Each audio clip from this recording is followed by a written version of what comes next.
are understanding things like that. As far as guilt and stuff like that, I do my best. Yeah. As long as I can constantly say that I was consistent in my, approach, Yeah. things like that, I really don't carry a lot of guilt. There That's are good. times where you feel like I should have been there. I wish I could have been there, but that Sure. was me battling, do I do I create the memories or do I create, the paycheck? Yeah. Because a lot of dads are like, oh, I got to provide, I got to protect. However, you got to be there. They have to see you every day, going through the struggles of working and things like that. It was times where I was working 2 jobs, my kids didn't see me a whole lot. Yeah. I felt guilty about that, but I then had conversations, adult conversations, like, hey, that year or whatever, that Christmas when I wasn't around is because I was carrying the load, doing both jobs, Yeah. whatever. So having adult conversations with the kids, I believe, has helped relieve or alleviate some of that guilt that I used to carry back in the day. Respect. And I can also say, from my standpoint, my father worked a lot, still works a lot. I think he'll be 69 December 4th of this year. I've never known that man to really have a day off. Yeah. Ever. Like 12-hour shifts, 7 days a week, grinding. Right. You know what I'm saying? And I've learned my work ethic through watching him. Absolutely. He didn't teach me that, but I saw that in him, and I was like, well, this is what men do, because I watched my father do this day in, day out, tired but consistent. Right. And he couldn't be there for all the things that I had going on. You see what I'm saying? I was a track runner. My pop never been to none of my meets. You see what I'm saying? But I always knew, while I wanted him to come, I also understand we're able to eat because of what he's doing. So put your feelings in your pocket, because you know what he's doing. You see what I'm saying? He's just not here and he's just sitting on the couch. Yeah. Man, putting in work, So and it made me feel good to be like, I know I'm never hurting for anything. I'm not needing anything. Right. He's taking care of us, and that's what fathers do. Yes. So that to me meant more than, oh, he wasn't there for this, that, and the other thing, and I want him for all this stuff. No. He has a greater responsibility of making sure that the family's taken care of, and he had to handle that as well. Yes. You had track shoes and you had food. Yeah. To run. Yeah. So, Absolutely. Yeah. Absolutely, man. And to this day, I mess with him about this, and I think it bothers me sometimes, but I don't care. He's still my superhero to this day. You know what I'm saying? Yeah. And I'm like, hey, you are my role model for what a man should be. Period. You know what I'm saying? And I model myself after him on a daily basis. So that's good, man. That's good. I'm glad you've had that experience. It's funny how fatherhood goes, man. My father, when I lived in a household, even when I was 19 years old, I only stayed there maybe a year in between, in and out of college and things of that nature. And he was on my head like all the time. I'm like, what is going on? Like, it was even worse from high school. When I graduated, he was just on me. And it's funny, the minute I moved out the house and I started progressing and doing my own thing, we became best of friends. It was a whole different dynamic, whole different relationship. Like he became that mentor that I needed to kind of guide me through young adulthood. And I needed that, and he knew I needed that, but he also knew he needed to be on my head when I was 19, 20 years old, because I was trying to find my direction. So he was like, let me help you. Yeah, help you get that foundation together. Let me I know show you don't want this, but this is Right. what you need. This is what you need. Yeah. Absolutely. And because I love you, you're going to get it. Yeah. Whether you want it or not, you're going to get it. One way or another. Yeah. Yep. I also feel like he didn't want you to be too comfortable. He didn't. Like, nah, you got to go. Yeah. It's me and my wife's house. Well, I get that as well, because at the Yeah. end of the day, our job as fathers is to make sure that these kids are ready for life after Prepared. us. Absolutely. You see what I'm saying? Because I tell my daughters all the time, I've got 2 daughters, one that's 16 and one that's 10. I'm telling you all this stuff because I'm not going to be here all the time. Right. At some point in time, God's going to call me home because my job is done. And I'm going to feel better that you're able to rock out here like you're supposed to be, Yep. because I showed you the right way. Yeah. And I made sure you had understanding. Now, does it mean daddy's lecturing at times? Yeah. Yes. Sometimes. Yes. Yeah. Do I feel bad about it? No, not at all. No, Because this is how daddy shows love. This You is see what what I'm I'm supposed to saying? do. And if I don't give you this information, I'm going to allow somebody else to give it to you? Nah. No, absolutely not. Because I got a vested interest and I want you to win. Right. I don't know what those people want. You Right. see what I'm saying? Right. And I know your mother has a perspective, but she's not me. Right. You got to take it So from my father. I need to dad. make sure that when this this male figure comes into your life, and you may think you want to have him as a husband. He understands what a husband should be because you've been talking to daddy. Exactly. But you got to run it through me anyway. That's a whole other conversation. And right dads, there. we have to raise the bar so that our daughters don't go for no low hanging fruit. Exactly. Yes. No, we ain't going for that. No, absolutely not, sir. Yeah.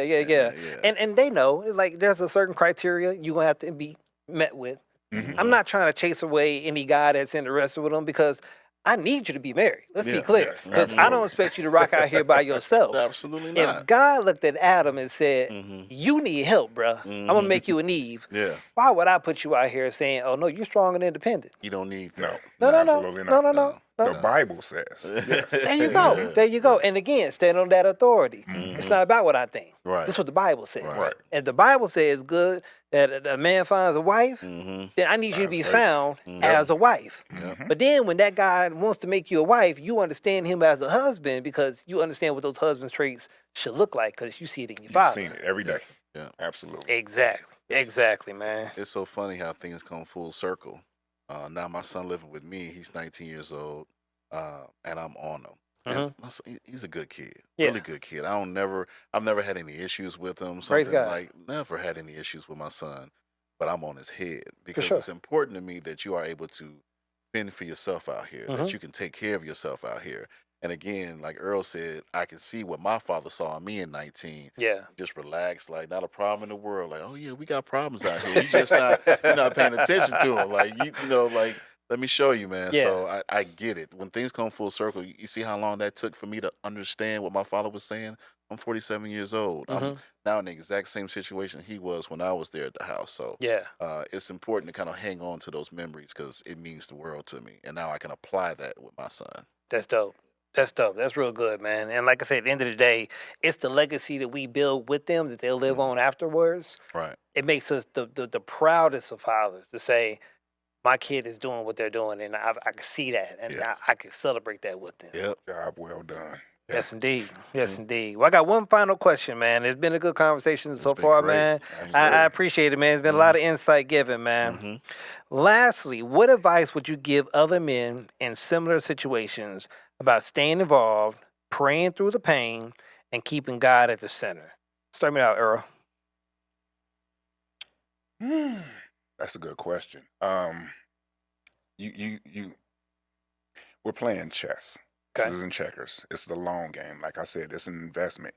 You're not going to see the fruits of your labor after day one, day two, week one, week two.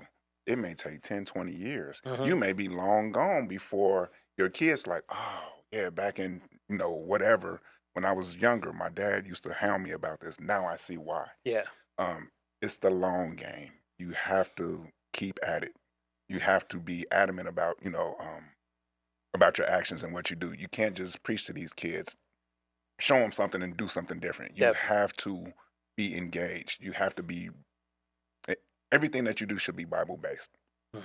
And when you get that, there's a certain kind of confidence that you can stand with. Like, okay, this is what God said do. Yeah. Who am I to go against that? So it's just finding that anchor and rooting yourself in it. Okay. That's how I feel. Yeah. Gotcha. Being in a situation too where it can be difficult out here. It feels like everyone is against you. Feels like if you and your kid's mother are not having a good situation or a good relationship, it seems like she's out to get you. When you go to court, it seems like they don't want to hear anything you got to say. It seems like they're out to get you. Just the world in general, just kind of out to get you. So you kind of put yourself in a situation where you are visible and you know exactly what's going on. I would say to a young father or a first time father, put yourself in a situation to where it's daycare, school, grade school, high school, that you introduce yourself to wherever your kid is going. Make yourself a very known face in whatever facility that your kids are in. Make sure, regardless of what's going on, because that kind of ensures you, regardless of what's going on with mom, you're always there. You always know what's going on. Make sure that you are in the loop. Make sure you have that calendar on your refrigerator that you know what's going on every month at school. You would be surprised at some of the some of the pushback that you would have going into a school that you hadn't been there all year long or you hadn't shown your face. You have to show more paperwork, the- you got to pull out court orders and Yeah. IDs and birth And they certificates try and to protect the kids, so I yeah, get that. yeah, Yeah, yeah. yeah, I They're get they're that. they're, they're not going to just let you in there if like, Mhm. well, I'm dad. Like, well, I don't know. I haven't seen you here before. Mhm. Make yourself visible in all places that your kids are going to be. Um, you don't have to go back and forth with their mom. You don't have to do any of that stuff. Prior to going to court, just put yourself in a situation where your kids are always seeing you. Mhm. You'll feel a certain type of way if you give up and walk away and missed so much time. Mhm. And then you got to go back into a situation with your kids that you're asking forgiveness.